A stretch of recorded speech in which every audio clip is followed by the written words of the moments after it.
Welcome back, artists, to It's So Danica, the Art of Education. Today we're going to be looking at drawing butterflies, imaginary butterflies. So let's go ahead and start out with the body parts of an insect. You have the head, the thorax, and then the abdomen. Here are some examples of some different kinds of butterflies that you could draw. You'll notice that the wings look different on the top. They have a different shape. That one's more arced here. This one's more of a V shape. So butterflies and moths here. Lots of different colors you can choose from and even patterns.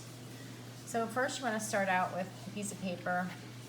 Actually, I'm going to go horizontal on mine. So horizon, horizontal, because my butterfly is kind of horizontal. All right, so we're going to start out with the head,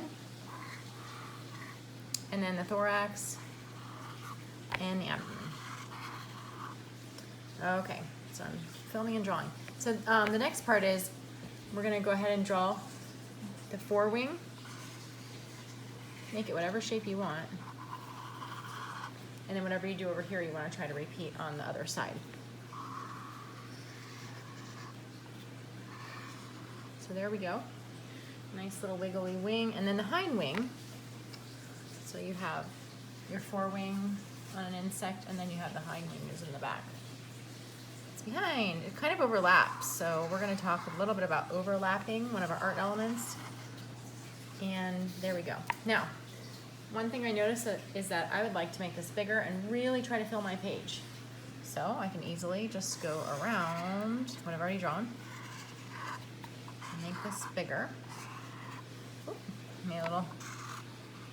And then just keep on going until you have it the size that you want to make it.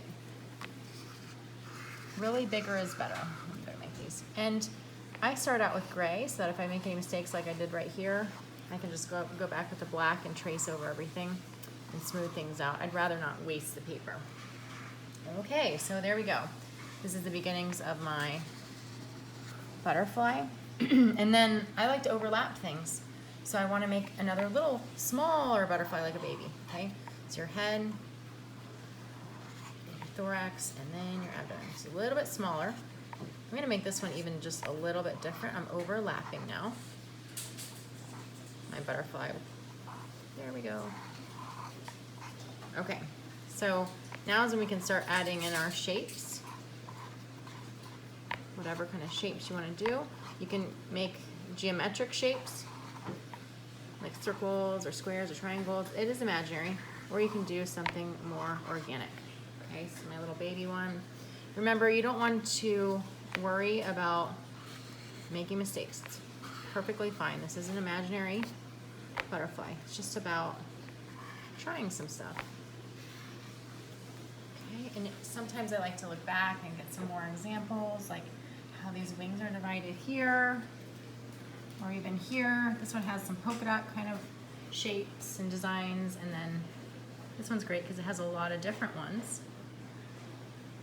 This doesn't have too much. I actually like to put more shapes and details into mine, like this.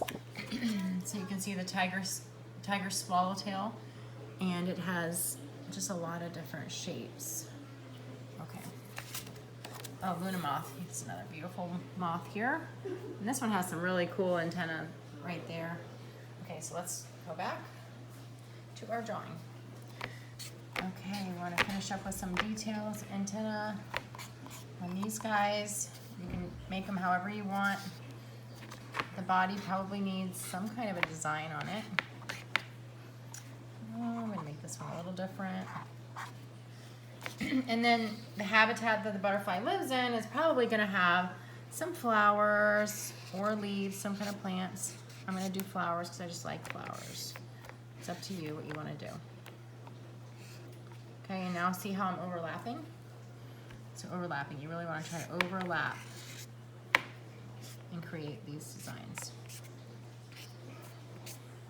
So when you're finished with all your overlapping, your drawing and your overlapping, then it will be time to start the shading. Okay, so you can shade with crayons or markers. If you have paint, you can go ahead and shade with that.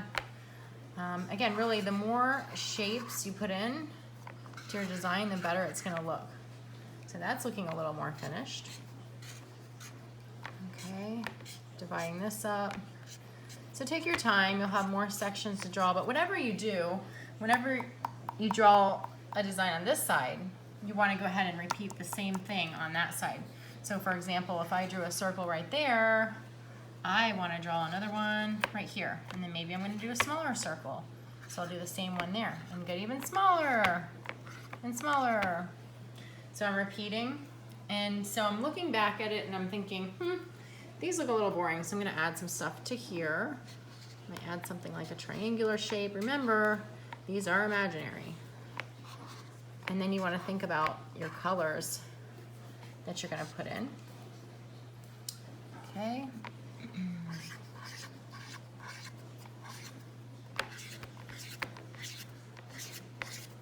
Okay, so that's a little sketch that's almost ready to be colored.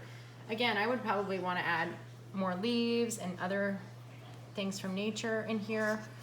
If I finish this out and just really have fun with it, you can go into your yard and get some ideas of what kind of plants or leaves that you can add to here. And I also like to just bring the leaves right inside and put them next to my work so I know what they look like as well.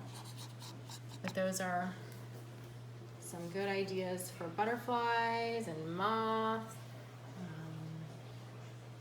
right in here. All right, artists, I will see you next time on It's So Danica, the Art of Education.